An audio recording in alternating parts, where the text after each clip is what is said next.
Hello, everybody. Welcome to Disturbing the Priest. Today, we have a very fun topic and an awesome panel here.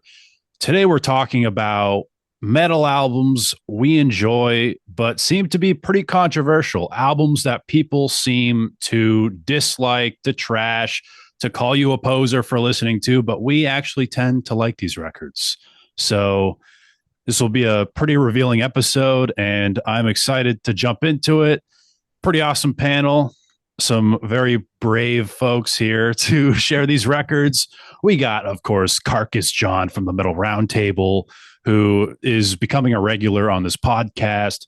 We also got the Blizzard as well. Some great internet content. And welcome to the podcast, your debut here on Disturbing the Priest, as well as Trevor Crash from Crash Course Metal Show. We just did a Megadeth ranking on his YouTube channel, talking about the albums from the 2000s, which some good stuff, I think. But anyway, we're going to go around here and one at a time share our list. We have five, right? We have five each. So we'll go around five times and talk about records that we tend to like that people seem to dislike. And maybe it's justified, maybe it isn't.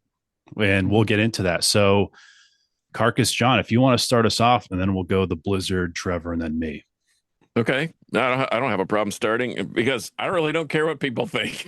If I like it, I like it. To me, if it's good, it's good. I don't care what genre it is. I don't care who did it, whatever. But anyway, I did rank mine. I know we talked about did you rank them or whatever, but my number 5 was Morbid Angel, Formulas Fatal to the Flesh. I don't know why that thing gets so much hatred. And I know it doesn't have Dave Vincent on it, but I think Steve Tucker is a bad motor scooter. And I think that record, in fact, I listened to it this morning when I was finishing up a drawing, and there's nothing wrong with that record.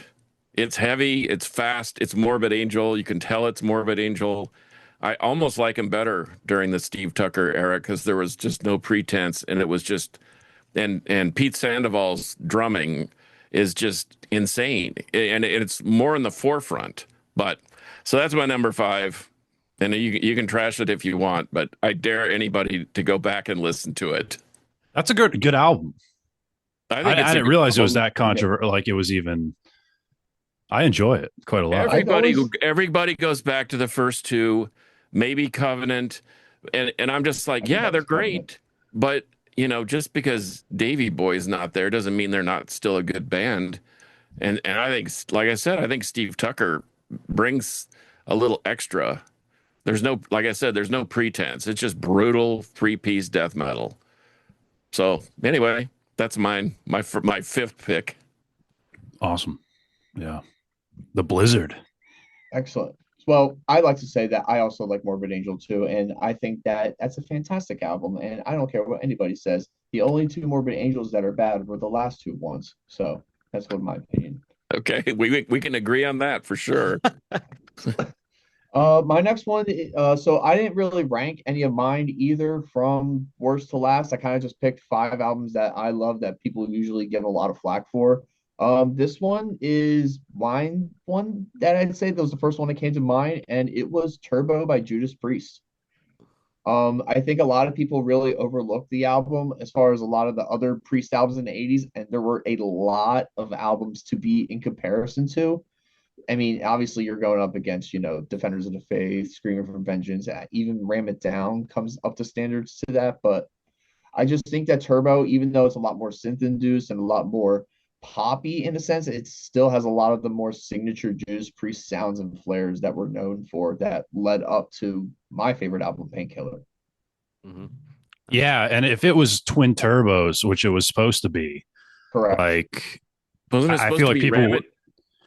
it was down in Turbo, or supposed to be like a double album? Exactly, it was supposed to be called Twin Turbos or Twin Turbo, whatever, and that would have, I feel like, gotten way better reception. But just since it's like all kind of, it's got like the pop synth stuff going on, people probably heard them, was like, fuck this, no more, I'm done with Judas Priest. But they anyway, still play songs off of Turbo though live. I mean, they play the title track, and I think they've played parental guidance like within Yeah. recent years. So like it still holds up, I think, recently as far as like iconically as other Priest albums. They just people just need to give it a chance more. Hmm. Yeah. All Yeah. right, Trevor. All right, that is an honorable mention for me because I still listen to that album at least like once or twice a year. It's just it has their sing along choruses in on that album. So, but yeah, I think more people as time is going on are giving that more of a chance from what I seen anyway. But great pick though. All right, my first one is going to be Halloween. I'm going to the power metal side of things. Halloween with their 1993 Chameleon. I totally understand why people hate this album.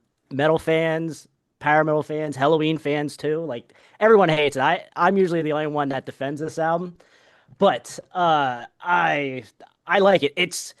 It has so much variety on this album, and I'm cool with variety. It like they have horns, acoustics, like even like the lyrical content really changed. There's like maybe only like one or two true power metal songs on this album, which Giants is the first one that comes to mind as far as like a power metal type song. But they had the music video and single for When the Sinner that has like some kind of flute solo at the end, which for Halloween, it's like, yo, guys, what are you doing? But I absolutely love it. I think it's cool. Now, obviously, it's still not my favorite Halloween album from the Kiske era, but I still absolutely love it because you're not going to beat Keeper of the Seven Keys Part One or Part Two.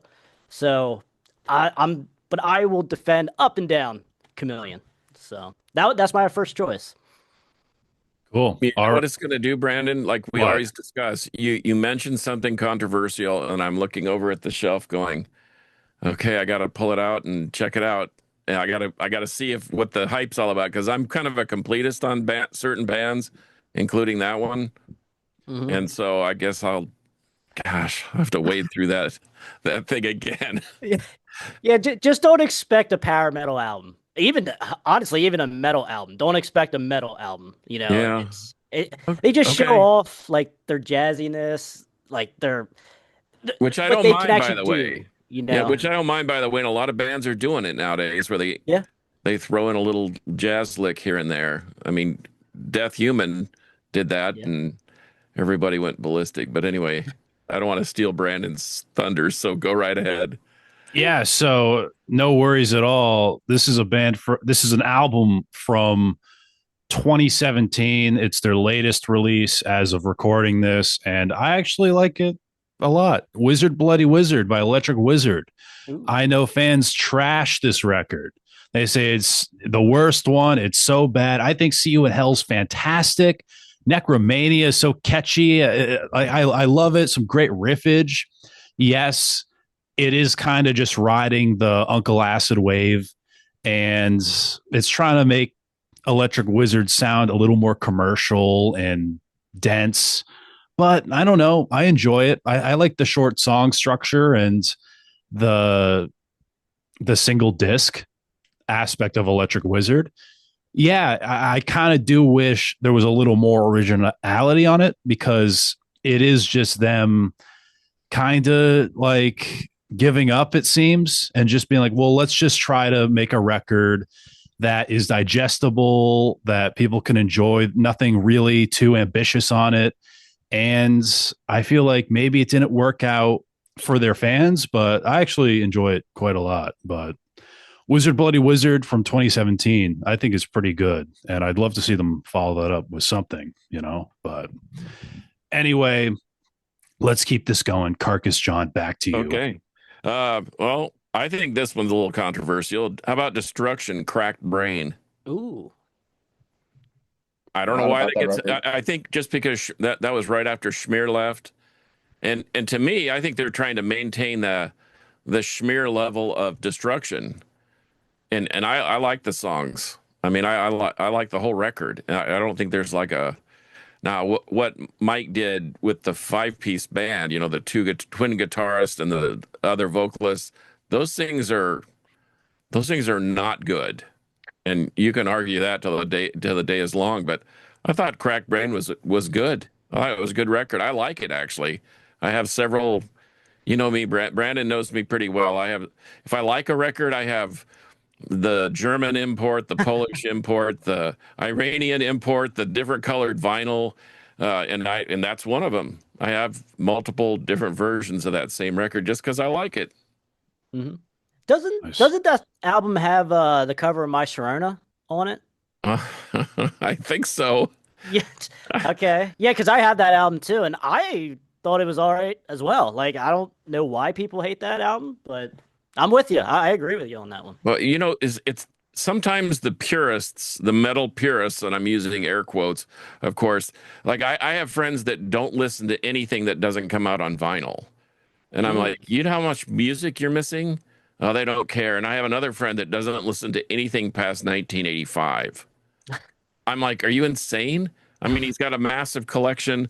He's got every new wave of British heavy metal, and I don't want to get off on that tangent because, boy, I have hot sports opinions about that too. But, um, I just think people need to be a little more open to everything. But, you know, they, I don't know why they don't like. They always harken back to the first three or four and the Infernal Overkill and whatever. And I get it. Released from Agony is one of my favorite records, maybe top 30 or whatever. But I thought Crack Brain was good, and so I'll listen to it till the day, like you. I'll listen to it till the day I die. All right, Blizzard. All right. Real quick, can I just pause for like 30 seconds? I just got to go run and check on something real quick. Yeah, no worries. Okay. Before Thankfully, we have the power of editing here to excellent. I'll be right back. Yeah, which I should have done on your show, dude, where I had to my bladder almost fucking popped. Well, I was gonna say maybe I should just try to go to the bathroom so we don't deal with that again. Yeah, do you have to piss? I guess. Go for it. Go for it. Oh man, I say don't edit that out. Panels dropping like flies. Yeah. That is great.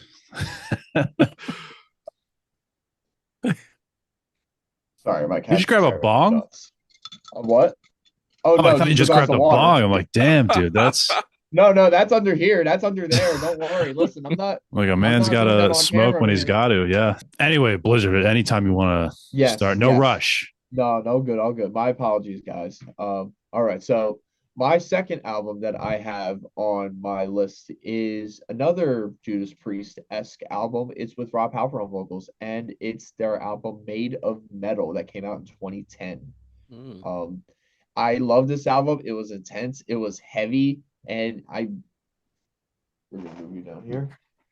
And it's our fifth panelist, Marceline, likes to be involved and also likes Judas Priest. But no, and I believe me if I'm wrong, I think it was either with Fight or with Halford is a guitar player from Steel Panther. Yeah, Fight. He's with Fight. That's right. I thought Satchel went to Halford as well. But that's another one that I had. That was on my honorable mentions. Was War of Words by Fight. Yeah, I love that record. It's such a good record. Like people talk so much like shit on it because like he's not doing Priest guest stuff, but I think like lyrically, it's one of Rob Halford's most powerful. I'm switching it. Made of Metal can go in there, and we're putting Fight War of Words. Okay. So is Made of Metal the one with the race? Was the stock car cover? Yeah.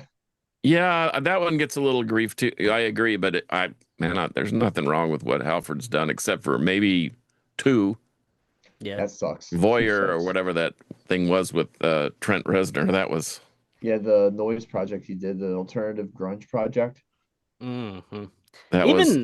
Even like Fight 2, like the second Fight album. I listened to it one time. I was like, I can't get into this. But the debut though, I saw Steel solid. It is. I saw Steel Panther live, and I was backstage, and I was talking to Satchel. I'm like, dude, I love your work on Fight. And he acted like I was speaking another language. He was like, do you really know that? And I was like, yeah, I do, because it's fucking awesome. But, so that's a little thing that I remember Satchel of now, like that I was able to say, hey, man, you're awesome in Fight. Don't let anyone tell you otherwise. So. Hell yeah. Cool. All right, Trevor.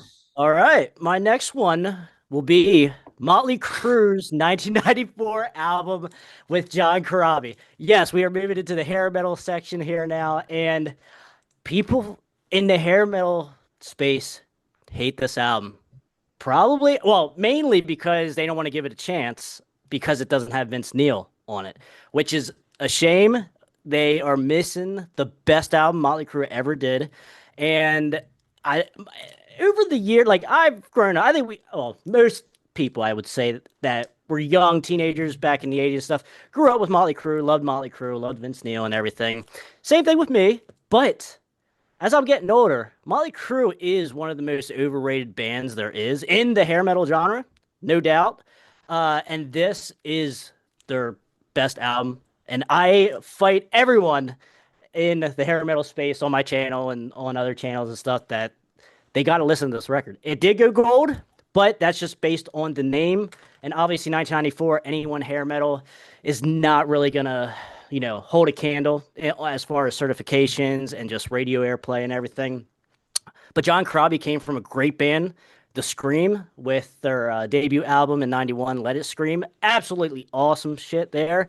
And, a lot of people say this is Motley Crue's kind of attempt at grunge. I really kind of disagree with that. Yes, it does have a way more mature of a sound, a darker of a sound, but I would say this album has a little bit more in common with sleaze metal than grunge. I really kind of fight and counter people when they say that this is a grunge, like their attempt at grunge. Maybe Generation Swine, you could argue that, but not this. This is still, you know, peak for Motley Crue, in my opinion. But like I said, I think Motley Crue's overrated. So if you talk shit on Motley Crue, you ain't gonna get no argument from me. But that I absolutely love it. Great ballads on there as well. Drift Away, the outro track is absolutely beautiful song.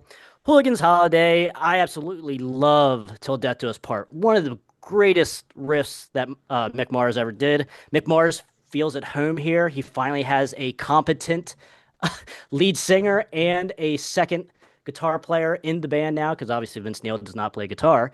But yeah, I just absolutely love that record and think people just give a shit just because Vince Neil isn't in the band. That's the sole big reason they don't give it a chance. So that's going to be my second pick. It's funny because for me, you saying all that stuff, that's the sell for me that he's not in the band at that Yeah, point. exactly. So, yeah, I'm with you. So I got to revisit that, even if I, did listen to it back in the day. I don't think I even did, but I might have. But I'll return to that for sure. So, all right. The year's 1999. All right. A lot of bands, sometimes you got to take a chance. You know what I mean? Sometimes you got to experiment, and sometimes you got to take a risk. Oh yeah. I don't like I was right. going. Dang it. I hate when I'm right sometimes. And I'll be honest, I hate the remaster cover with the cat looking in the thing, but with the mousetrap and the wood cover, I love that. Risk by Megadeth. I don't care what anyone says. I love this record. It's catchy. It's got hooks. Oh my, Crush 'Em is awesome. Breadline, come on. He's dancing on the breadline. I love that. Love that shit. Dave, even though should not be singing these songs realistically. That's a voice that shouldn't. That's the most anti-radio singer ever, but he just works so well here. I like the guitar tone. I like the production here. Just a really solid track list. And I know it gets a lot of shit because it's not Rest in Peace, but I actually enjoy this record quite a lot. And I feel like over the years, my enjoyment has just grown for this album. But Risk, a diamond in the rough, I think. Just a very underrated gem from Megadeth. And I wish they would at least repress this album or acknowledge it, right, or say it exists, because I think it's good and I think it deserves some kind of praise. There's some good songwriting in there. Yeah, it's not like really, you can argue it's not even a metal record, which it's more like alternative rock, right? But I don't know. I enjoy it. Wanderlust is one of my favorite songs off that record. Yes. I like that record a lot, man. I'm with you. I'm going to defend you on that. So, yeah. Thank you. So, Brandon, you've done it again. I'm looking over. That's two. I knew that would be the inherent problem with this show. is now I'm revisiting these old things. But to your point, Crush, anything without Vince Neil is going to be better. I mean, except unless you add Axel Pose or whatever his name is. I don't know. Ah, But I don't even after think that seeing would Vince fix Neil it. on that thing with Def Leppard, Poison, and Motley Crue and Joan Jett, it was so bad. My wife, the Queen, said, is there a cat with its tail caught in the door somewhere? Oh no, that's Vince Neil. And I thought that's the perfect description. So John Corabi can sing. So Yeah. I might have to just actually venture down that road too. So now there's three homework assignments you, for you, me. you know that term nightmare blunt rotation? I feel like that's what you're creating tonight, Carcass. Yeah. Like if you're listening to those three in a row, that's Yeah, torture to I might anybody. have to spread it out over a few days. Otherwise, I don't think I have money for therapy at this point.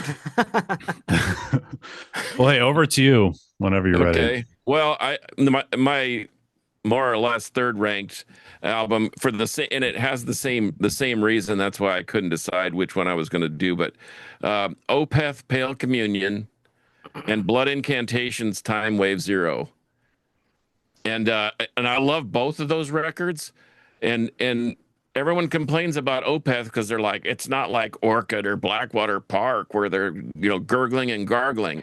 Okay, so Michael Ackerfeld proves that he can actually sing. And they've proved that once again, we talked about the jazzy vibes in music. I mean, this is like Deep Purple doing Chick Corea covers with a singer that can actually sing. And I don't care what anyone says. I love the record. That is actually an Islander. That's on my top 20. If I could only Mm. take 20 records to the island, Opeth Pale Communion is one of them. And Blood Incantation, Time Wave Zero, everyone complains because it's an ambient record and nobody sings and it's not brutal and heavy. So what? All their albums have these elements of ambience, and it's cool. You feel like you're out in outer space. In fact, I just did a mixtape for myself, kind of in preparation for this, um, of Blood Incantation stuff, and I listened to the EPs and the all the different albums, and they all have these elements, and they just did a record where that's all they did. And so I more than look forward to whatever they're doing now. They're one of those bands I would just buy without even hearing anything because I know I can trust them because so from the very beginning I haven't been disappointed in anything they do, including the dumb album where they don't sing or it's not heavy. Time Wave Zero. I love both. I love the Opeth Pale Communion and Blood Incantation. Time Wave Zero. No Awesome. brainers. Time Wave Zero is so underrated. I I know know it. that's just ambient, but it's so good. It's such a great meditative record. See, ambient music is kind of like grindcore. When it's good, it's really, really good and it's soothing and it's relaxing and you don't need words to describe what you're feeling or whatever. Grindcore is the same way. It's either really good or really crappy. And well, I guess we could say that about everything, um, but it's kind of the same way because I love grindcore and there's some purists out there that just can't wrap their brain around, the sonic bliss that I experience by listening to some grind like Insect Warfare or whatever. But to me, I just think you're missing out if you're not kind of expanding your horizons and your earlobes a little bit. Anyway, that's just me. Cool. Blizzard. All right. My next album that I have is Iron Maiden's Virtual 11. Oh boy. Hear me out. Okay. All right. So yeah, I get it. Like it's Blaze Bailey. It's not the Bruce Dickinson voice we've all kind of known to love, but I think that as far as the performances instrumentally, look at songs like The Klansman. Hearing those songs, I think just it's just better than some of the other stuff that I've heard in recent years between X Factor, Blaze Bailey area. If I were to say so. I'm sorry, I He's lost a my good place. vocalist. He's a good vocalist, but I still think that the way that Steve Harrison directed Iron Maiden, after the Fear of the Dark albums, people just don't look at it the same. I don't care what anyone says. The Klansman fucking rips. Yes. Absolutely. The freedom. That And song's I so think Bruce good. Yeah. does his song Justice live. Yeah. I think he does Blaze Bailey era songs justice live, and I would love to hear more of those X Factor songs and more of those Virtual 11 songs played out. Yeah, Brandon and I were talking about Iron Maiden a while back, and people were saying the same thing when Dickinson joined the band. They're like, "Well, this isn't Diano. Mhm. Yeah. Surely isn't the same. Surely it can't be any better than those first two records." Surely it can. But But Iron yeah, Maiden was a different band then. Back then, they were essentially a punk band that had less than melody. Yeah, melody. That's all it Mhm. was. Before really heavy metal became a thing, and then it took off with Iron Number of the Beast. Yeah. agreed. Some good Uh, leads on that record, too. Yeah. I, I I love that record. Now, me and Blizzard are gonna become best friends because literally my next pick is the X Factor from Iron Maiden. Ah, So yes, I love this record. This is a top three Maiden record for me. I don't care who's listening. Okay, so I love Blaze Bailey. Like I like his Wolfsbane stuff. It's fine, but I think he really shines in his solo stuff and also obviously here with Iron Maiden. I love Virtual XI, but it doesn't hold a candle really to this. This is a perfect to what John was saying. Kind of ambient a little bit, like atmospheric, like okay, if you are going out on a weekend night and don't and are expecting like the Seventh Son or Fear of the Dark or something, this is not going to give it. This is not going to do it for you. I totally agree. But if you are like depressed in a dark room for a while, just kind of like just feeling down, this is the perfect album for that. Like so atmospheric. I just absolutely love it. Like the lead off track here is absolutely amazing. I don't know what else to say about that. What? Yes, Man on the Edge was the single and music video. I'm fine with it. Now, yes, it can get a little repetitive in spots, but we can also argue that with Angel and the Gambler.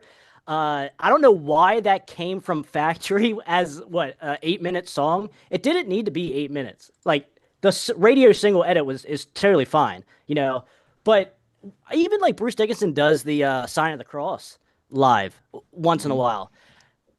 I prefer Blaze's version, but I mean Bruce still does it amazingly though too, and that song needs to stay alive. Like that of that, I don't know. That's actually a really good question, guys. I don't know if I like the Klansman better or Sign of the Cross. I had no idea. I think I might lean towards Sign, but I'm not gonna go to war with any one of you if you say the Klansman. So, but man, it's just the X Factor is a perfect, um, just situational record. Obviously, everyone in the band was depressed at this point. The original guys anyway, and it just sounds like that. We do have Steve Harris doing a bass solo, like on one of these songs, and like we don't really get that in anywhere else in the Maiden catalog. So there is special stuff on here, and I think people just need to you need to be in the right headspace to listen to this record, and that's kind of where how I can defend at the X Factor is you got to be in the right headspace, kind of. Don't be going out partying. Listen to this record; it ain't gonna work. But in a darkened room, I think this record will will shine. Will be the beacon of light in that room full of darkness. So, yeah, Blizzard, I'm right with you there, bud. I love how you're describing that album like taking mushrooms. Like you got to be on the right headspace, have a trip sitter, make sure you're in a good environment. Yes, yeah, and it really is like that. Although I never took mushrooms, so you're on your own on that one. But man, like, yes, if I had to explain what taking mushrooms feels like in a dark room, this record would probably it. All right. Well, that brings me to my next pick. Now, I hate Rick Rubin as much as the next guy. All right. But this record, every time I listen to it, I have to admit I like this album. A lot of people call this their worst record.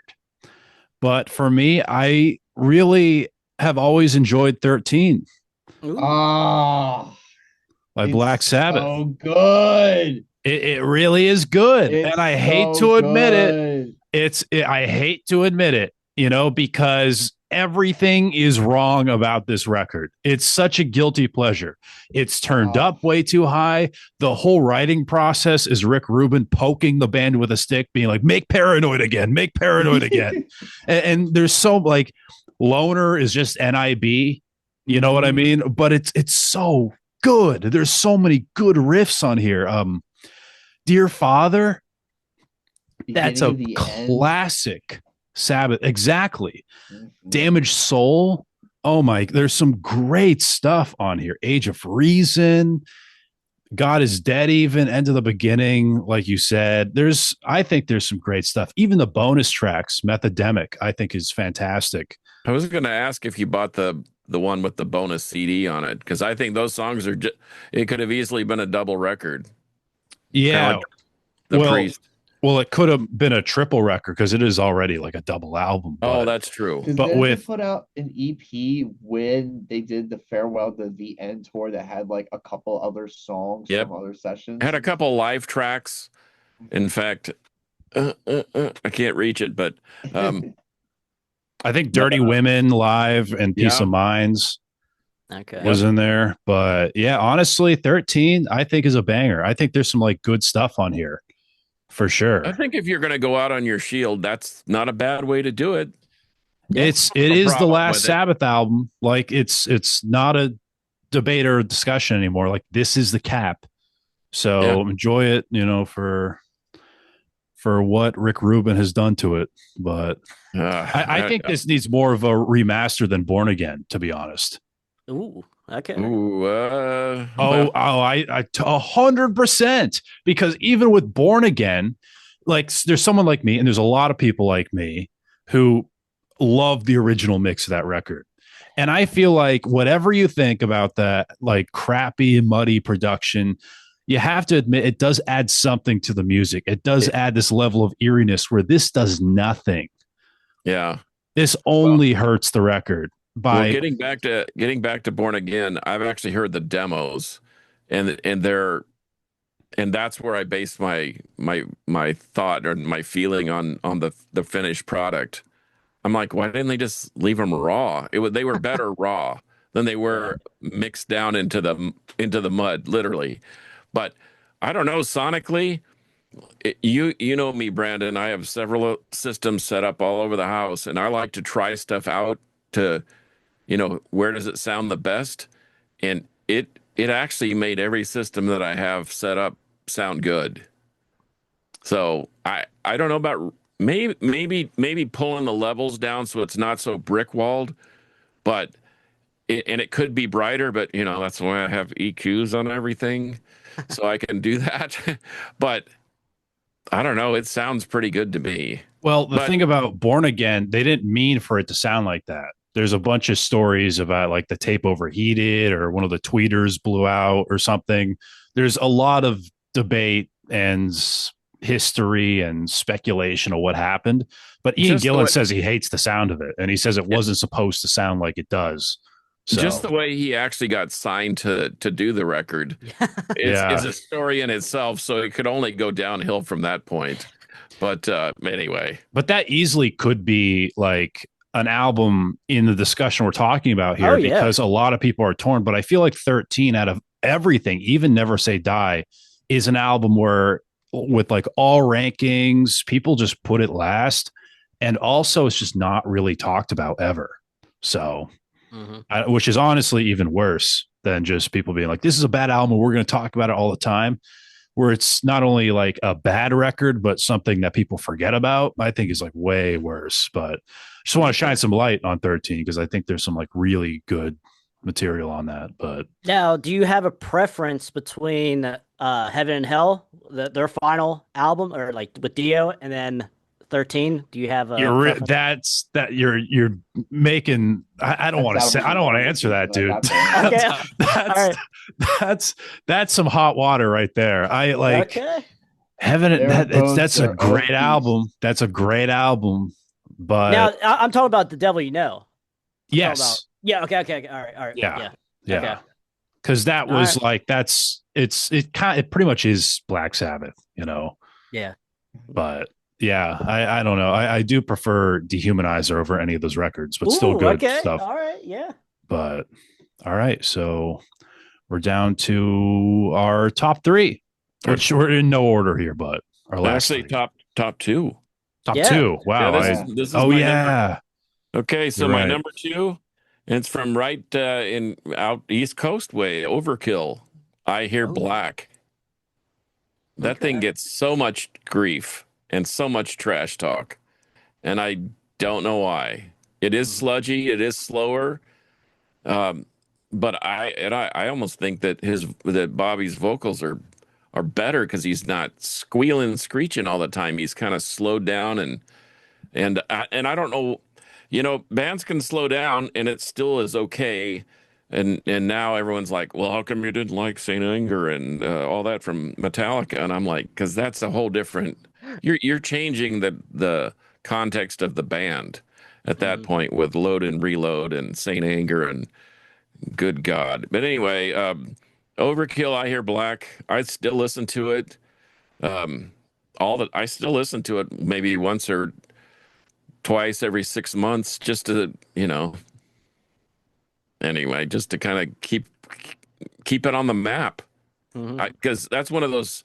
And I mean, their catalog is huge. I think they're one of the most consistent metal bands on the planet, and why they're not even considered in the big four, I would have picked them over Anthrax, but that's just Yeah. me. It's not my show, not my parade, but it's my record collection. So uh, On but I Hear behalf of the Black great is state of New is Jersey, I agree with you. yeah. Okay. Well, I that's agree good. with you on that one. Mhm. All right. All That right. came Well, out in '94, right? I Hear Black. Yeah. yes. Okay. All right. Yeah, and it was kind of right in the middle of that whole Seattle sound grungy Yeah. mess and all those bands. I mean, even Megadeth was trying to, kind of slow down and figure it out and how do we stay relevant in weird, this weird new music economy. And Mhm. I don't know. I, it, I think Overkill just plowed through it, and that was one of the records that helped him do it. Was that the record that followed Horoscope? Yeah. I Hmm. think I think so. Yeah. No, Horoscope was afterwards. Horoscope Uh, was, Horoscope was '91, right? hang on. I Yeah, guess, because it had Frankenstein Does on someone it. pull up Metal Archives? yeah, we've got the power of we can land a lunar module. The album that came after I Hear Black was the one with like the purple and the black album cover. What the hell? It's like they're I was gonna say Immortalis, but hang on, we'll just get to it. okay. Yeah, because Overkill. Horoscope's my favorite Overkill record. Mine I too. love Mine Overkill. too. Yeah, I So love that. heavy. Okay, So yeah, heavy. 91 was Horoscope. You were right about that. 93, I Hear Black. Okay. 99, Necroshine. That's a yeah. Necroshine. No, That's Taking Over, that's the one with the purple and the pink on it. That thing rules. Okay. Yeah, Um, I never heard I that's more homework now because I never heard I Hear Black or the '97 you said it- album. yeah, and if you want a real ripper from the underground and below, that thing is punishing. Okay. And it just disappears. The Killing Kind was 96, from the underground 97. Even Bloodletting, it was a ripper. And I saw them. I just happened to be in Salt Lake City. Their bus broke down. They didn't know what they were going to do. I said, "Why don't you just play a show?" I recognized them because I'd seen them before, and I said, "Why don't you just play a show?" He's like, "Do you know anybody?" And I said, "Well, I went to school out here," so I hooked them up, and they played a place called the Roadhouse in Salt Lake, and it was like a Nice. random, hey, we're getting our transmission fixed. Come on by and watch Overkill play a set. And they even did an in store at the place called the Heavy Metal Shop, which Okay. has been going out of business since 1983, according to one of his shirts. But yeah, that middle 90s Overkill uh, catalog is pretty stout, man. You, Mhm. you would do good to check it all out. That whole space between Horoscope and Immortalis, Okay. not a pretty bad solid. record in that discography. Not a bad album at all. No, I don't think so. I Yeah. think they're the most consistent metal band in History, maybe history. I don't know. That's a bold statement, but find somebody that's put out 22 records or more. 22 records, I think and there's a Saint Anger or I'm not going to say Risk, Brandon, a Saint Anger You could or say a Super Loaded Reload Collider. or a Super Collider. Yeah, but there's just not an Overkill's catalog. There's not. Right. You Yeah. could Even talk about Testament too, because I feel like if you want to find a band close to that, they have a really solid discography, and even and their like more. Even their There's a couple albums from them you could talk about on this panel too well, didn't that we I think talk are about great. Demonic? Didn't we talk about Demonic at one point? That was maybe with the Maybe we did on this podcast at some point, but Joe the let's not. Mad. I think Yeah, let's not spoil any okay, ones because I feel like that. Yeah, I'd be surprised if no one says that. But okay. anyway, Blizzard, if you want to continue this roundtable here, absolutely. And speaking of Testament, I've got the props. I'm gonna just pull out Alex Skolnick. I don't know what he's looking for. He's down there hitting the bong that doesn't exist under the counter. Alex is like, is this where I make my appearance? there it is. You I got had something. Demonic right behind it, but it's The Gathering. Ooh, There was that your okay. actual next pick? Yeah. Look at that. There we go. Look at that. I mean, it's really an underrated album. I love DNR on this. It's still a great thrashy, fast fucking song. It's a great album nonetheless. Down the Life is still one of the most underrated, one of my favorite Testament songs that have gone through its cycle. And it just shows off Chuck Billy's fucking insane vocal range even more on it. And How like, could you disparage a record that had Lombardo, Steve DiGiorgio? exactly. I mean, give me a break, man. That thing rips. Dude, they when Megadeth. I'm sorry, not fucking Megadeth. I still got Megadeth and Risk on my mind. God damn it, I have fucking. Happens to When me I- all the time. Yeah. No, when Testament did a tour a few years ago, when they had Lombardo fill in on drums, and they brought fucking Steve Giorgio, and they pulled out some DNR. They played DNR live. It's fucking great. Yep. Like, God, dude, like I don't know what else you can say on there. Careful what you wish for. Riding the Snake. Other great songs on here. True Believer. 3 Days in Darkness. 3 Days in Darkness was one of my favorite songs when I got out of COVID. Like I bought this album during COVID with just like a bunch of money, and like I wanted to go and liven up my vinyl collection, and I wanted to get this album on there, and being able to spin it was like one of my Is favorite Steve moments. Smith on that record too? I Or believe so. I could double check for you instead of checking on the internet. Steve Smith. No, it's not Steve Smith. It's who are the guitarists? James Murphy and Eric Peterson. Okay. Yeah, James Murphy and Eric Peterson, Dave Lombardo, Steve DiGiorgio, and Chuck Billy singing. Yeah, that'll work. Yeah, it's like you said, like you were talking about Overkill. Like Testament is one of the most consistently great. That even their new album last year still holds the test of time. You could put any of their new albums up with their old albums, and they match up. They level up with a Practice What You Preach, with the New Black, with the New World Order, Souls to Black. I mean, Yeah. Great discography. It's such a good discography. I love it. Love Testament. Yeah, they're one of those bands that should be in the big four as well. I'm in agreement with you, John. Take out Anthrax. It just kind of don't. I don't want to say they don't fit, but they are certainly the weaker of the four, especially when you put up Overkill and Testament next to them. So I'm in agreement. Good album. So my next one, we are gonna venture into the hair metal once again. Kind of. We're going with Accept's 1989's "Eat the Heat." Absolutely love this record. I have no. Well, I mean, I with all my records here, I know why people hate them, which gives me more reason why I love them. So, but like David Reese's vocals is absolutely amazing on this. He ends up going to do many other projects throughout the rest of his life. He's still alive, but like up until now, even like he's in all kinds of different projects. But after this album, he went to do an album in 1992 called with a band, his own band, Bangalore Choir. Absolutely amazing. Top 25 hair metal album. in my rankings anyway. Great vocalist. Like even if you listen to him live doing some of Udo's stuff, Accept stuff, he sounds really, really good live doing old Accept songs. Like you can find some good material or like footage of those live shows with him doing those songs and perfect.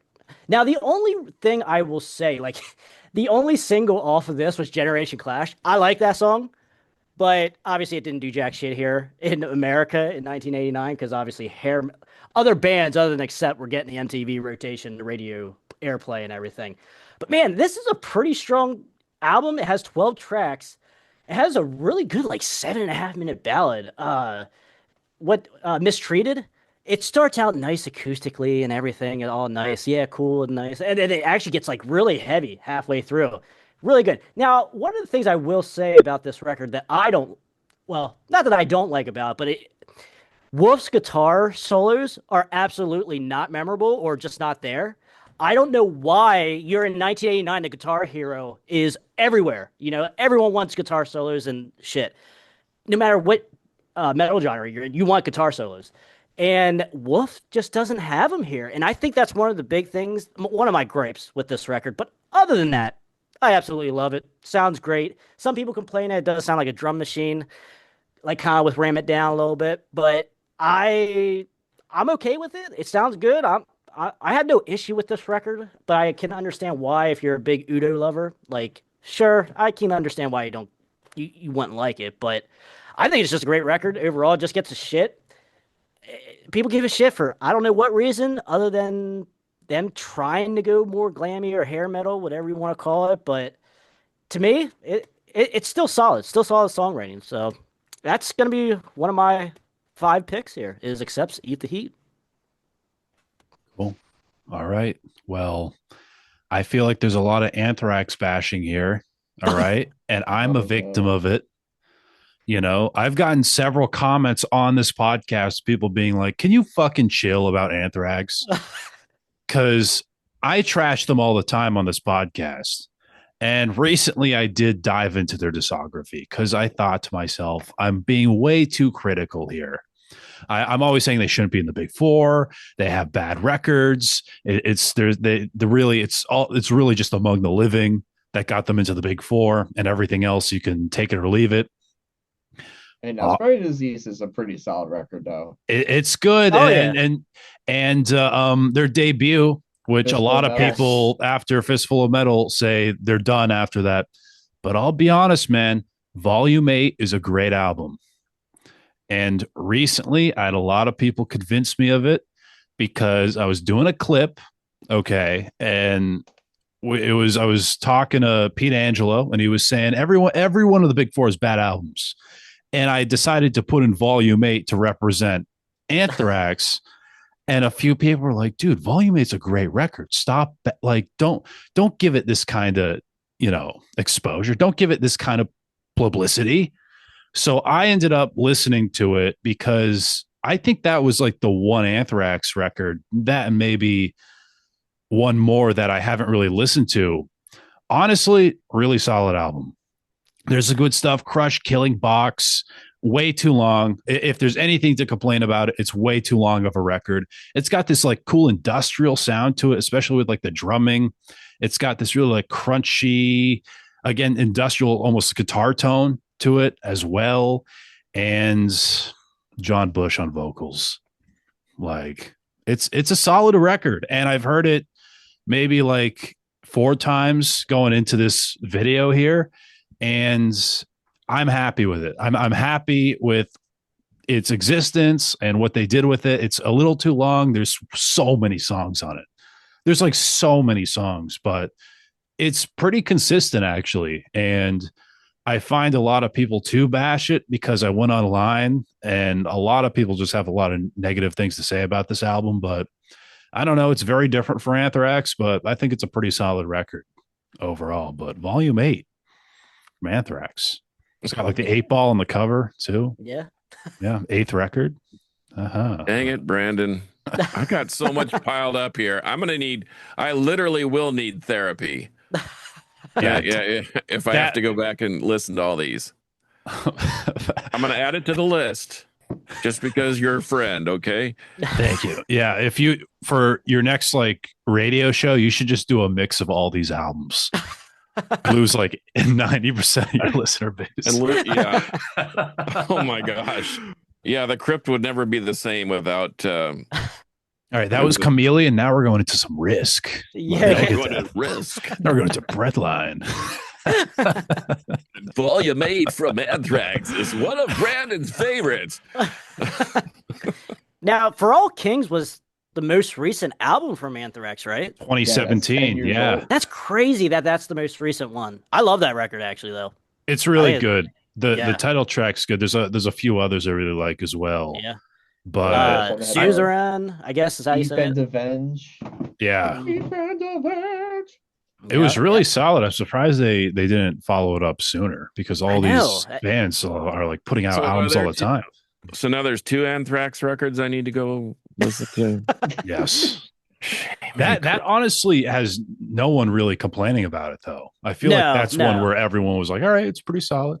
Yeah, it's pretty good. But no one ever really talks about it though, I will say.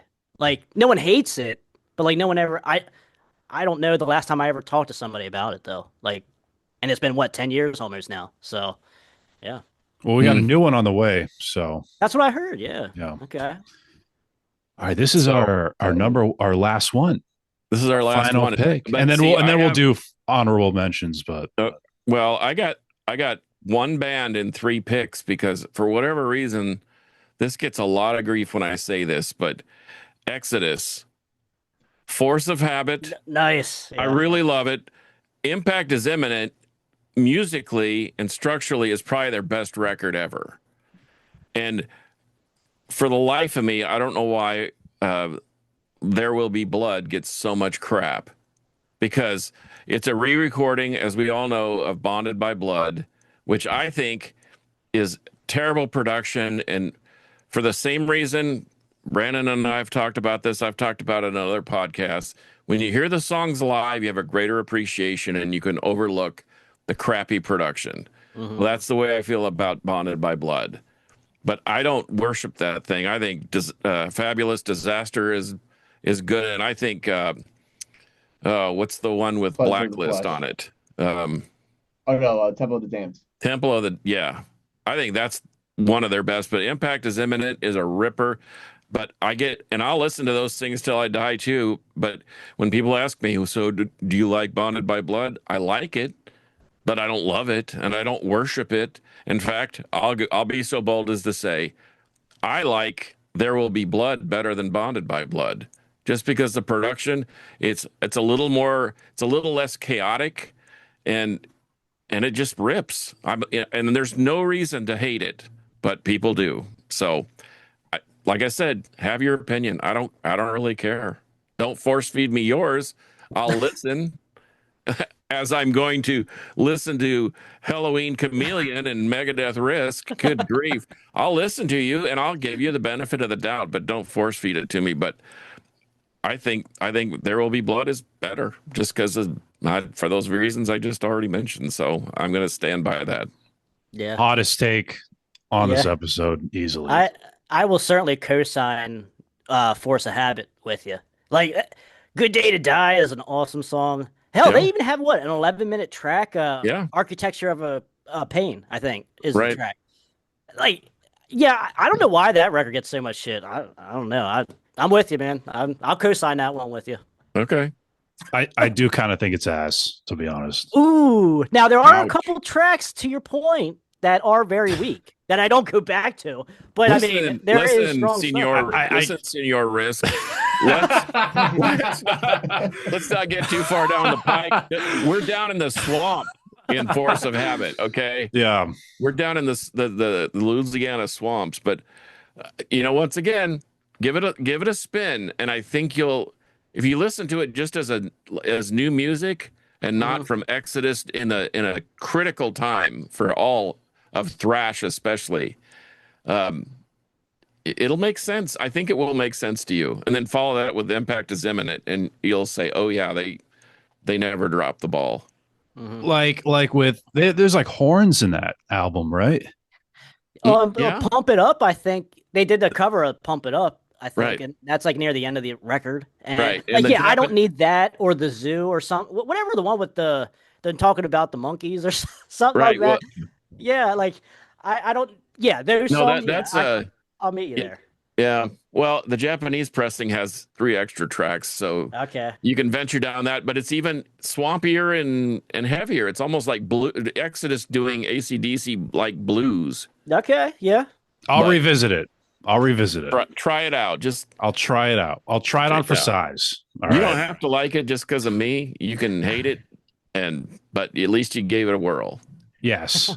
But even down to the cover, it's like, what happened? Yeah, somebody's 6-year-old. They said, "Oh, let's put our kids' artwork on there." Exactly. He tried to draw a picture of Sousa, and it didn't work. It's like we need art. Well, my kid has something on the fridge. Fuck it, use that. That's what it Yeah, seems like.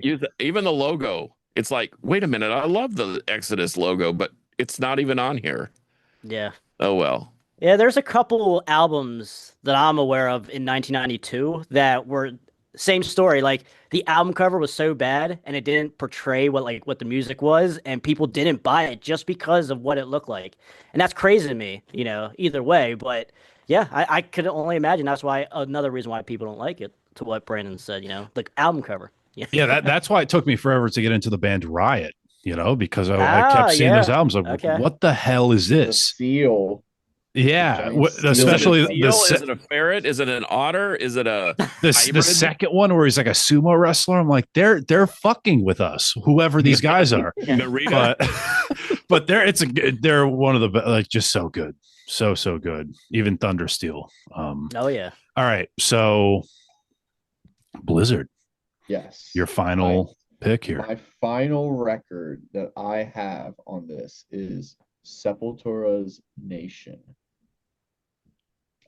I love Sepultura. I've been fortunate enough to see a good amount of the Cavalera reunions that they've had over the last few years. They've seen the last 6 albums they've done of the original 6 Sepultura albums, and it's great. And I think that I personally, so I got into Sepultura when Derek Green got onto vocals. My introduction to the band was the album Kairos. And I wanted to be able to go out and dive more into it when it came to roots. And That's a ripper, by the way. yes, Kairos. Kairos That thing is my rules. favorite Derek Green album by Sepultura. Including the love it. Ministry cover. Mm-hmm. I forgot about the Ministry cover, honestly. It's so good. But no, so I have Nation on there, even though they went with the much more, punkier style. I still think that Derek Green's angst delivering it to a new audience is very much overlooked because of the connection that the fans have with the Cavaleras and Max with Sepultura. Like we all see the posters online. No Sepultura, no Cavalera. I don't think that truly rings true because I think what Derek and Andreas have still created with Sepultura after the departure of both Cavalera brothers is still something to be said for probably one of the more underrated thrash metal bands amongst everybody in the whole thrash space, I'd say. Okay. Cool. And I just think that also there's a lot more angst to it too. I think we saw a little bit of that with Roots, but not really seeing that much until we saw it with Against and Nation and Alex even. Yeah. Okay. Nice. Okay. Yeah, There's good another pick. one.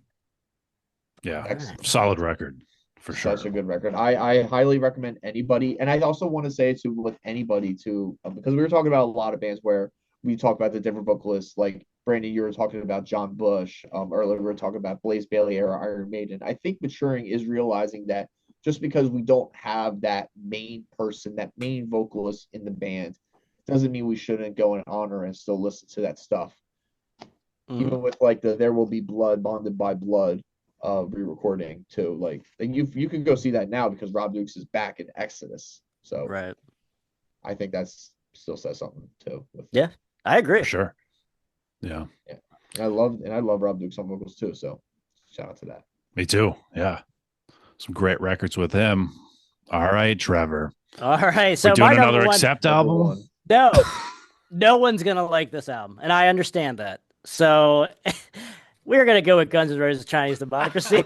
You have it on vinyl? Yes, I have it. Surprisingly, I bought this Oh, like 10 years ago, and the guy had like 10 copies of it, and I got it for like $8. So that's Okay, there, awesome. do you know so there you go. why? Do you know why that thing's so readily of it? Because they printed millions of copies. It was a Best Buy exclusive. Yep. They couldn't sell that thing if they tried giving them away. And they could, yeah. In fact, our buddy Henry Vasquez, the drummer for Pentagram, has a record store. He when Best Buy was closing out all their media that's on the floor, he went and bought 40 copies and paid $33.15. No, yeah, I remember that, man. And then put them online and was shipping them to Germany for $100 a piece. It was Oh, insane. goodness. I And I'm remember like, that because why? even FYE around here, like Yeah. they had it for like $1.50. You know, like you could Rest in not give it peace, away. I FYE. agree. And I would be right with them as well when it came out. Like I was like 13 or 14 when this came out. I said, "Fuck this! Like I ain't into this." But and I'm not a Guns N' Roses fan either. I think, like I said with Motley Crue, overrated. Guns N' Roses, overrated. I am right there with you. But this record here is very interesting. It did grow on me. You do so basically. I guess this album was recorded ever since the spaghetti incident. You could argue since 1995 ish. And Axel just did not want to release it. He just kept dragging his feet on the shit. And I mean, you kind of took one of the things I think people don't like about it is because it took so long, and it should have came out in the late 90s. It sounds like a late 90s, maybe early 2000s record, not a 2008 record. That is one of the issues. The other issue is you don't have Slash, you don't have Duff, you don't have anyone else from the original band. But I like Buckethead. Me His too, dude. Yeah, his fingerprints are all over this, even though he was there, but he doesn't necessarily get credited. Like it's weird, like how it's a revolving door of musicians that finally get on this record. But Buckethead's fingerprints are all over it, and I can hear that. And I just like it. Like IRS is great. Like Axel Pose, John, to your point, his voice sounds really good. But then again, are we listening to Axel from the 90s here, or are we listening to Axel from mid 2000s?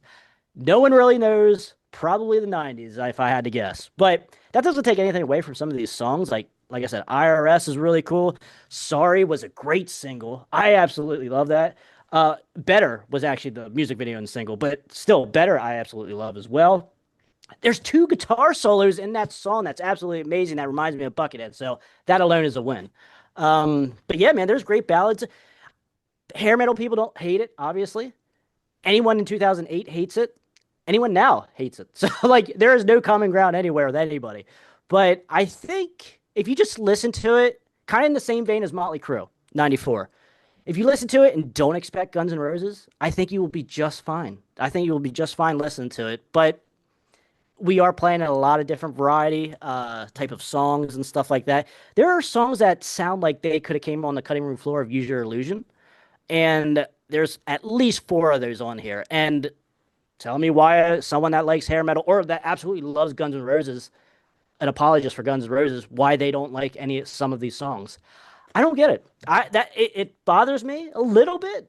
I grew into this, I guess. It grew on me, but then again, I'm not a Guns N' Roses like apologist. Like Appetite for Destruction doesn't even make a top 50 list for me in hair metal. So there's that. So that I just want to come at and say I'm not the biggest Guns N' Roses fans to begin with. So, but I actually do really like this record. So that is Chinese Democracy for me. What are some of the tracks on there? If you can refresh my memory. Yes, Madagascar, IRS. There was a time, kind of like a ballad. This I Love is another type of ballad. Or the title track, Sheckler's Revenge. Like that's my favorite song on the record. Okay, yeah. If you were to pick the Poison, you know what I mean? It's like, but right. Yeah, I think that's an all right, okay song. Yeah, I'll be honest. Like this is a kind of a hot take from me. I think Buckethead's better than Slash. You're not gonna get an argument from me, because I'm just not a Guns N' Roses guy. Like everyone that just wants to pull Guns N' Roses out of their ass is like the best band ever. He never played with his pinky. Slash never played with his pinky. Man, how can you be a great guitarist and not play with your pinky? Come on. Yeah, I But don't. he's got a I'm top with. hat. Oh yeah, I'm sorry. Then Yeah, he's better than Buckethead. Buckethead has a yeah. Oh wait, bucket on his head. Oh, he's got a he's got the KFC bucket. he's got the ultimate top hat. It covers his entire face. I'm with you Uh, guys. Like, I am not going to sit here and defend Guns N' Roses at the slightest, but I do like this record though. If I go and visit Guns N' Roses, it's not any of the first 4 albums. I don't consider the Spaghetti Incident an album because it's just all covers. Fuck that. But like, I gravitate to this if I want to listen to Guns N' Roses. I'll put on Chinese Democracy. Fuck it, you know. So. GNR Lies. Those tracks are really good. Like One in a Million, Used to Love Her. Like I do Used to get to love those. her.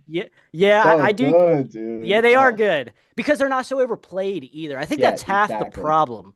Because like, is Sweet O Child of Mine or Paradise is certainly is Paradise City really that good of a song to be Oh, it's played? actually I hate it. I hate listening to it. It I sounds like agree. it's like an earworm to me. Yeah, I will say, hearing it live from a tribute band or from Guns N' Roses, whatever, like a true tribute band, Yeah. not just a shitty cover band. It is actually a really good live song. I haven't listened to that song though on the record since probably 10th grade, quite Just turn honestly. it on the So like, radio. You'll hear it all the time. yeah, exactly. And I turn it on the radio with a brick. So there's that. So that's Chinese Democracy. That's I guess my number one, just for shock value, I guess. I don't think I'll ever listen to that album again because it's like you have it on. It's like I could be literally listening to anything else. It's like I could be listening to Abbey Road right now, or just something, something with value and personality to it. But I won't go that far now, Brandon. I'm Oh wait, not are you writing it talking on about my Chinese list. Democracy? yes, I'm not. Okay, all right. I I'm won't not go that writing- far now. I'm not writing it on the list. I'm not going to listen to it. That's okay. That's okay. the one that doesn't make the list. No, Crossed off. can't do it. Chameleon was more than enough, John. I'll take that one. Like it's trying to be like radio friendly and it's trying to be commercial, but it wants to be unique at the same time, and it just doesn't make sense. It just doesn't work out. It crosses each other out. It's trying to cross too many subgenres as well. I think like because it doesn't know when it came out. That's to the point of that. Like if it came out in the late '90s, I think it would be way more accepted. But then again, you're dealing with the same type of people like Motley Crue. Like if it's no Vince Neil, fuck them. Like they will never listen to it. And same thing with this as well. Barring the different subgenres. So because I will say Motley Crue 1994, that's the most metal album that I chose. I think. Well, X Factor and Accept, you could argue, but like Motley Crue 1994 is the heaviest thing Motley Crue ever did, and that's even with What Shout Out the about Devil. the song that they did, the 2008 album, Saints of Los Angeles? I had that as my honorable mentions. Oh, really? Really? Yeah. Okay. The song, the Motherfucker of the Year. Mm-hmm. Oh my God, I remember that being just like one of the. It was definitely like heavy, but it had like that cringe factor to it. Yes. Like you guys are like that 80s guys still with the girls that are in their 20s, but you're old enough to be their dad. Yeah. Sure, Cool. That record is not very good either. It's not a good record. Yeah. Then again, that's the point of Motley Crue being overrated. So, For sure. Well, for my final one, now I've been talking to my friend at this point, Tommy Stewart, and we're thinking about making a video of like the history of Hallows Eve. And so I was going through Hallows Eve's discography, their albums, and their first two is really great. But then I got to Monument, and I was like, oh my God, I forgot how great of an album this is. And I see a lot of people trash this record. I think this is an amazing follow-up of Death and Insanity. It's good. It's like a good mix between both records where, yeah, you have like a lot of groove on there and a lot of heaviness, but you have speed at the same time.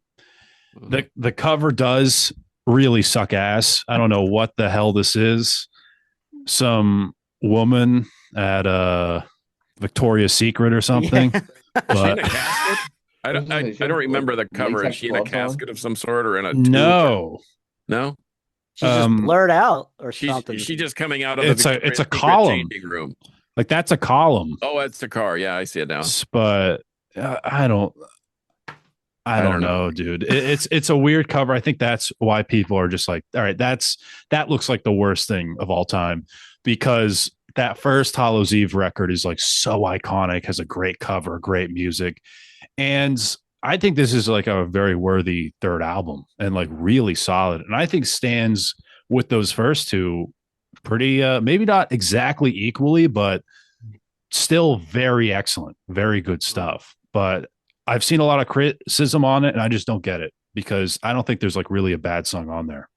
But all right, 5 picks from each of us, no overlapping. Did we have an overlap? No Saint Anger. The Iron Maiden, didn't we? Well, Blaze. We had a Blaze The overlap. Blaze okay. overlapping. Yeah. And I So don't think that's a bad thing. I don't think, kind of like Ripper Owens and Priest. Right. Yeah. I don't think that he tainted the mystique of Priest. Now, Demolition, and we've talked about good albums, bad albums. Demolition still has a couple of good songs on it, and it wasn't because of Ripper's vocals. It was because of bad songwriting on that one. But Yep. But I don't think Blaze Bayley tainted the image of Iron Maiden. Like he was just a hired gun. He was following instructions. So blame it on Steve Harris if you want to, because he's the guy. Yeah, and he carried him through the darkest days of metal, I would argue. Yeah. So like that should be an accolade in and of itself, But Other than like underground death metal and like even like the 90s death metal stuff, there really wasn't a lot of like mainstream stuff that was getting out there to people. So like for a band like Iron Maiden to eat, or even Priest or whatever, when they put out Juggernaut, like for them to go and take that risk to go and put out something that was like somewhat attainable. And even then, like, Metallica was putting out Load and Reload. People were rejecting that. People were rejecting new Exodus. People were rejecting new Anthrax. People were trying to look for something. And Priest and Maiden were kind of the only two bands to really carry metal through the 90s, at least the mainstream metal. Right. Yeah. Yeah, Now, I would agree. yeah, you bring that up, and I say we jump into honorable mentions, and we can just do like a lightning round here. But you mentioned it. I have it right here. Load. It's Metallica's Load. What can I say? And I think there are some good riffs on here. Like Thorn Within, it's sludgy, it's heavy, it's monstrous. 2x4 The House Jack Bill, I think, is really good. Ain't My Bitch. King Nothing too, like I think there's some good stuff. Mama Said, even like I don't hate that, and it's stupid, but I think it's a fine song. It does kind of sound like an AI country song, where it's like it just hits all the markers, but I don't listen to that and want to like drive like a knife through my head, which I think says something about 90s Metallica. Well, then are you a table? Or I'm a table? Yeah, I will not be talking about Lulu on here. Trust me. Okay. But that album, That's there's where you draw nothing. the line. You draw the line at Lulu. I draw the line at the table. Like I will say there is a good. I think there is a good song on there. I think Junior's Dad. Or Junior I'm Dad. not writing it down. I can't go there. It's a 20-minute song, and I think it's fine. Somebody gave me. There was a guy at a local bookstore that had a stack of Lulus, and he said, "I can't." And you could see the stack of stickers, as they mark it down.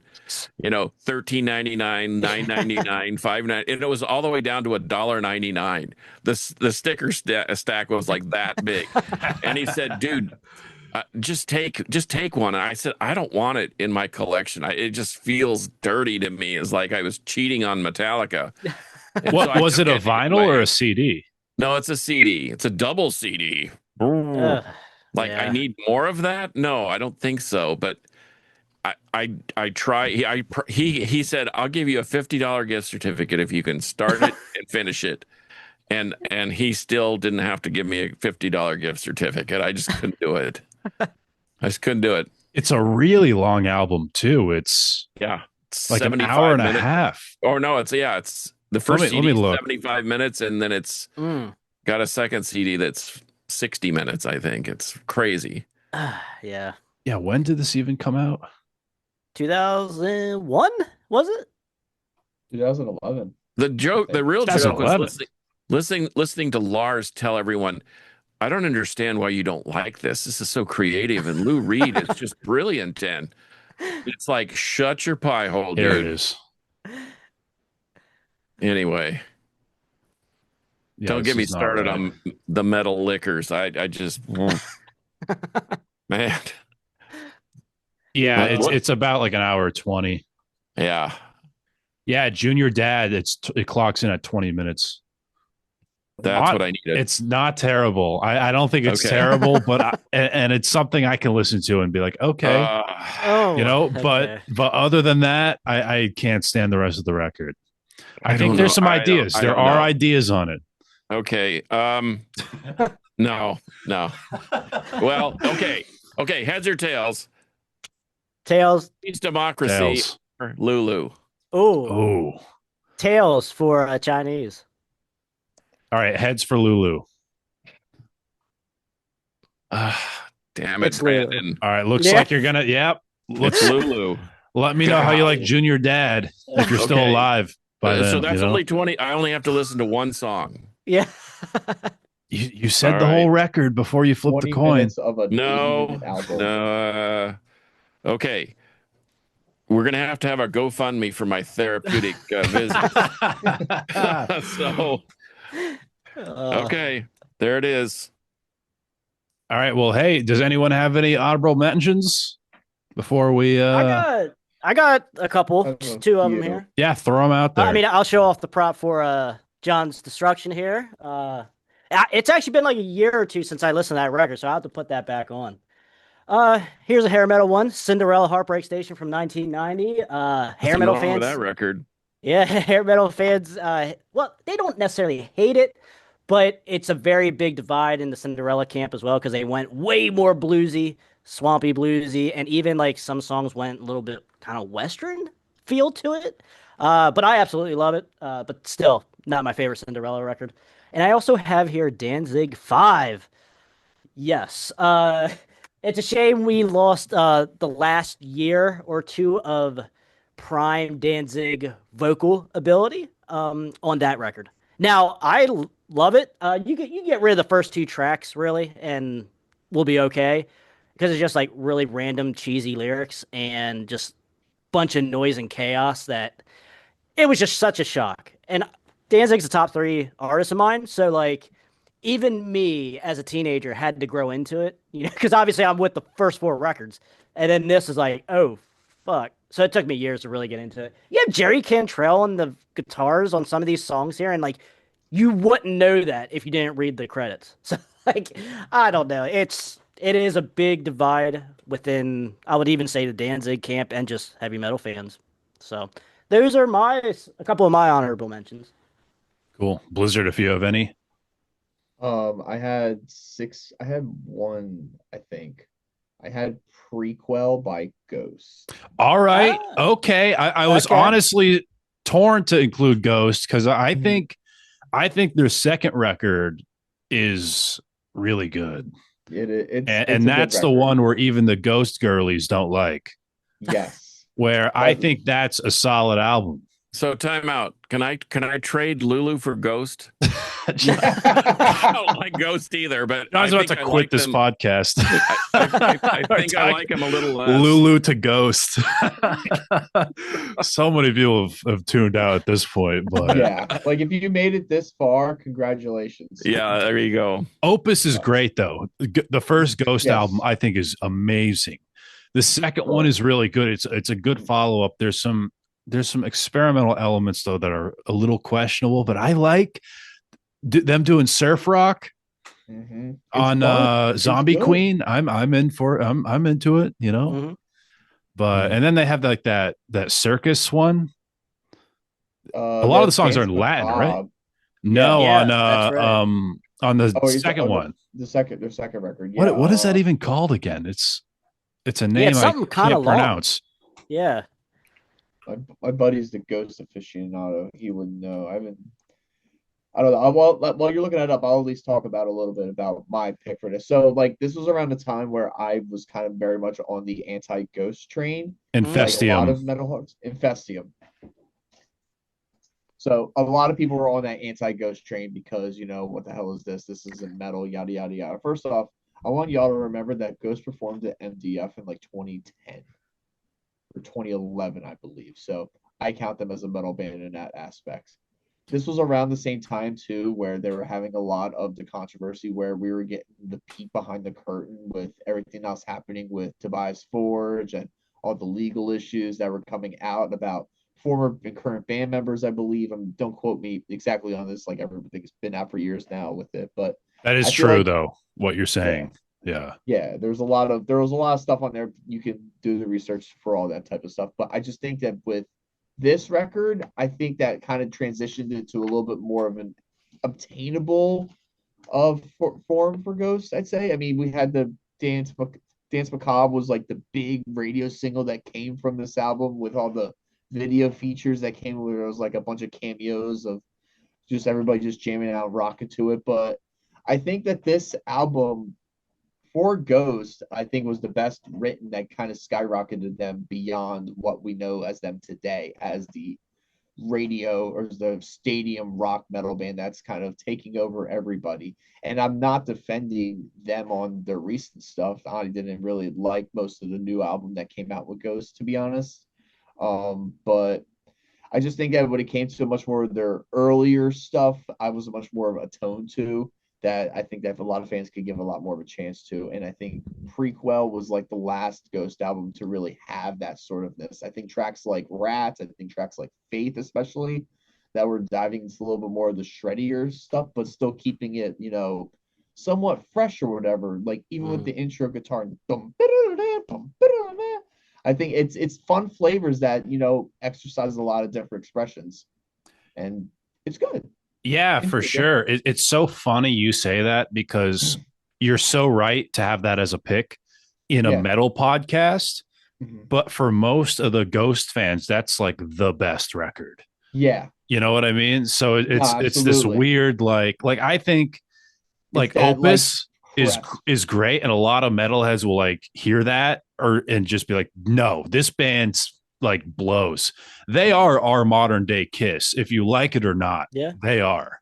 I Even agree with even that. their projection in their discography, with their first album being gritty and raw, and then their second album being like kind of like experimental and like kind of that weird production, and they're all over the place.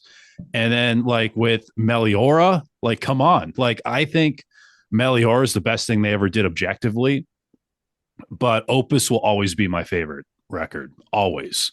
Like, and if you're torn on Ghost and you don't like them, go on YouTube and watch that video of their first ever show, and it is like unreal. It is so awesome. I would have flipped my shit if a band came out like that and I didn't know. And I like their music. Like the whole audience is like screaming. They're like, holy shit, it's they're doing it's so cool. Ghost is a weird topic to talk about Yeah. with metal, No, absolutely. They're a very touchy band. Like, I mean, with all the other masked bands that are out there now, like Sleep Token, and even like I'll throw in like a Bad Omens in there, where Yeah. they have masks on sometimes, or even what's that fucking band called that industry president now? Like the guy looks like an old white guy or whatever. But I have no yeah, idea, dude. yeah, That's so many people. Hey, listen, careful about the old white guy references. no, but trust me, listen, it's if anybody knows about it, it's just very industry plant coded. But I think that the way how Ghost transitioned, I should say, from kind of being like you said, that sort of underground, unknown sort of thing. I'll have to check out that performance too after this episode's done. But I don't know. I when I first saw Ghost live, like in True, I saw them open for Iron Maiden, and I got it. Like I immediately was like, all right, you sold me. I get it. I get the tongue in cheekiness of it, the fan adequacy of it, and like they're gotta be doing something right for Iron Maiden. Yeah. That's how I feel. That at the end of the day, it goes. I'm not a Ghost fan per se, but I give credit to where credit's due when artists put out good stuff and are able to do something good for people. I'm not saying Yeah, that. I'm a massive Ghost fan, which is revealing, I guess, to even say on this, but I don't like Skeletor. I thought it was bad. And yeah, I don't know. It's funny because on Loudwire and stuff, when they cover Ghost, you see so many comments, people be like, fuck Ghost, they suck. And then you go in their profile picture and it's them like in a Kiss shirt with Ace Frehley. It's like, go listen to Lick It Up, dude. Don't tell me that that's a good song and but Ghost is too pop for you. But you know what? Lick It Up, dude. At least Ghost kept and maintained their spooky satanic element. But I don't get a song like that and how anyone could be like criticize Ghost and then blast that. Well, I don't criticize Ghost. I'm not a fan, but I did hear their first two records, and I thought, wow, you know what? I'm looking over here, and I have a whole bunch of Ghost records. It's called Blue Oyster Cult. and so I don't really need to buy anything new. They're all sitting over there, and I'm like, that sounds just like something I've heard before. It's like Alice Cooper meets Blue Oyster Cult. But anyway, but to each their own. I mean, I get it. My daughter loves Sleep Token, and I sit there and listen to that droning mess and the costumes, and I'm just like, lick it up. It's terrible. I mean, I don't like it, but once again, that's the beauty of music. To each their own, and I love these podcasts because now you're not forcing me, you're not strong arming me. But I'm gonna go back and readdress some of these. I mean, I had somebody talk to me about we mentioned it on the show, Testament Demonic, and I thought that was the biggest piece of puke that Testament ever did. And then just this week, I went back and listened to it, and I thought, well, I kind of see where they were going with this. And once again, they were stretching their legs, but then I fall right back into place with like looking at Overkill, and I'm like, why can't everybody be that consistent? Mm-hmm. And even though I Hear Black is not popular, which I already mentioned, it's still a good record. But anyhow, yeah, I still get grief for Van Halen Diver Down because I actually like that record. Nobody likes that record, Too many covers. It's too short. There's too much keyboard going on, and they were mad at each other and they hated David Lee Roth. I don't care. Where have all the good times gone? Right. Exactly. Yeah, that's gone. Hang them high, man. That's what I say. Yeah. But anyway. Well, this is. People give me grief about a lot of stuff because I love, I like Billie Eilish. I'll fight you in the parking lot. Whoa. Yes, I do. I like Billie Eilish. I like Sneaker Pimps. I like Massive Attack. I like Portishead. I like all that stuff. It's good. This is such a therapy right here. We're getting it off. Yeah, we're getting it off. I'm becoming Joe the Metal Horror Madman by yelling. I'm about ready to yell freaking Slayer here in a minute. Carcass John likes Billie Eilish. That is something I don't think I would ever hear in my life. But this is a safe space for you, okay? And you know what? I get tons and tons of grief. This is the kingpin of all my musical likes and dislikes. But the band Osric Tentacles is my favorite band of all time. Metal, grindcore, jazz, classical, I don't care. They have all those elements lumped into one killer cacophony of audio bliss. And I get so much crap for it. And then people buy the record or I send them a mixtape and they're like, oh, well, I get it. So that's why I'm not afraid to open my ears a little bit and open my mind. So I'm going to go back and listen to some of these. I got a lot of homework. All I got to say to you is Osric Tentacles. Osric Tentacles. Okay. Repeat it 3 times and you click your Reebok high tops together and you go to a different world. I'm pretty sure of it. But anyway. I just got a fresh pair too, so we're all set. There you go. Well, there you go, folks. I feel like a great theme of this episode was don't judge and be open-minded. Yeah. And I feel like we were very open-minded here. So I don't know how many comments you have left so far, but if you haven't left anything negative, thank you. Sincerely from Disturbing the Priest and me. And this was a ton of fun. Great talking to you. gentlemen here on this episode. Thanks for the invite, as always. Yes, Yes. sir. Thank you for having me. Crash Course Metal Show. You can check out on YouTube. Blizzard has a bunch of stuff, right? Instagram. Do you have a YouTube? I should know that. I am on YouTube. I haven't been doing much with YouTube, to be honest, within the last year or so. So go check out all my stuff on my old videos. So once I start posting stuff, it puts me back in the algorithm. But other than that, Instagram, TikTok. Awesome. Okay. And Carcass John, plenty of things, the radio show. 2 radio shows. In fact, one is occurring here in about 3 hours. It's called Carcass John's Alter Ego. I play everything from shoegaze and Billie Eilish to deep tracks from 79, 77, grunge. I play a little bit of everything, but I do have The Crypt, which is your international source of heavy music. And I mean the heaviest of the heavy. And in fact, I have no restrictions on what I can play.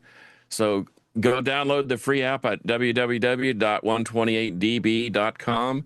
128db Rock. It's a free app. Listen to The Crypt. Send me a DM me with at Carcass John. At Carcass John Art is my Instagram. So DM me with your request. I'll be happy to play it because I have no restrictions. Awesome. Nice. And this was a lot of fun. Thank you guys again for joining. And thank you for watching and listening. I'm Brandon Battick, and this has been Disturbing the Priest. It's death! I've just seen death!